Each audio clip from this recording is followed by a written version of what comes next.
So here are two of the best things you can do for your benzo recovery. And the first is exercise regularly. And the reason for this is that regular exercise is known and proven to increase feelings of wellness. Not only that, it reduces symptoms of depression and anxiety and promotes good sleep and positive health, of course. Exercising regularly is probably one of the first things that goes out the window when someone finds themselves, thrown in the hell of benzo recovery. And that's probably because benzo recovery takes so much out of us. It makes us just want to basically crawl into bed and give up. Just sort of throw the blanket over our head and wait for the hurricane, the shitstorm to pass over us, so to speak. Fortunately, that just doesn't work. And this doesn't work for a few reasons that are actually pretty profound to your healing. One is symptoms manifest and get worse the longer that you don't exercise, the longer that your routines and your healthy patterns of life deteriorate and you find yourself lying in bed.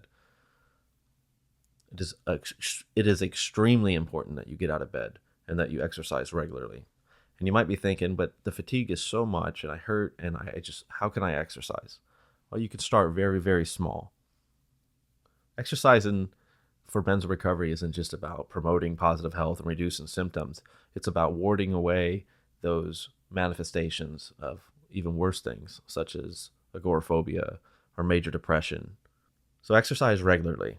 Even if this is just a few minutes of cardio a day, very light, a walk, maybe some very light dumbbells or something to that effect, or some stationary bike riding, but exercise regularly. That is the key. Regularly, and build upon that. This brings me to the second thing we can do. Walk desensitization. And essentially, sort of following the path of exercise, the positivity of this is to get you out of bed, get you walking, get you out of your house. But not just that, it's going to require that you desensitize from your fears slowly. Because again, what typically happens with benzo recovery is that you get knocked down, you want to stay in your house, you want to stay in bed and stay in your comfort zone. This quickly spirals out of control, and before you know it, you'll find yourself having tons of anxiety leaving the house or doing anything social.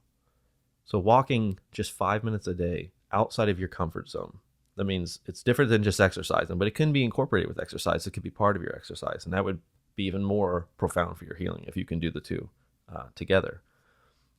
So start with your mailbox. You walk out to your mailbox, check your mail, come back. Do this a few times a day. Granted, there's no mail, but that's not the purpose of it. Start walking a little further. Walk a few houses down and come back. Walk just as far that you start feeling that fear and that panic. And what I want you to do is then you kind of sit and rest with it. Stop right there.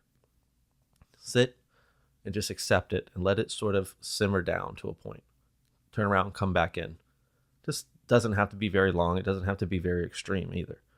In fact, just small little doses every day does a lot over a month. As trivial as it sounds and as simple as it sounds, this can have tremendous impact on your anxiety response symptoms. It's probably the best thing I can think of outside of adding extra medicine to your recovery, which may or may not help, which may or may not make it worse. Desensitization works. It's been shown, 50, 60 years or more in behavioral psychology to be extremely effective. Your brain is an organism that's rather lazy, and it's looking for the path of least resistance. You can get your brain to see that a lot of the signals that it's thrown up as catastrophic warning, the panic, fight or flight, it'll actually go the other way with it. It'll actually stop throwing up these signals. It gets lazy, it gets tired. It says, what the hell's the point? I'm causing all this energy for nothing. What keeps these panic attacks going a lot of times for us is the positive reinforcement of them. Somewhere in the back of our head, when these panic attacks emerge, we think somehow that it's actually helping us, and that, thank God this thing happened, although it was terrible. We have to train that to go backwards, go back to the instinct that things are fine. So again, desensitization is a delicate approach. What you shouldn't do is go from 1 to 100. Eventually, you'll start doing other things that will help desensitize, such as going to Lowe's or hardware stores or the garden section and just walking around and sort of being okay with your uncomfortability. And you're sort of pushing the boundaries of your antisocial and your anxiety.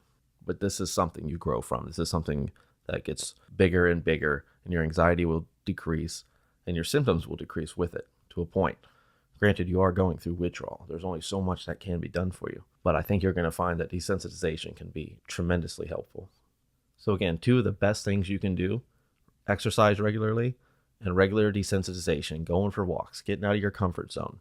In fact, your entire recovery should be that, almost daily, every day, doing something that just pushes you a little bit uncomfortable and then brings you back. That's the exercise. And yes, it hurts. Consider it like physical rehab.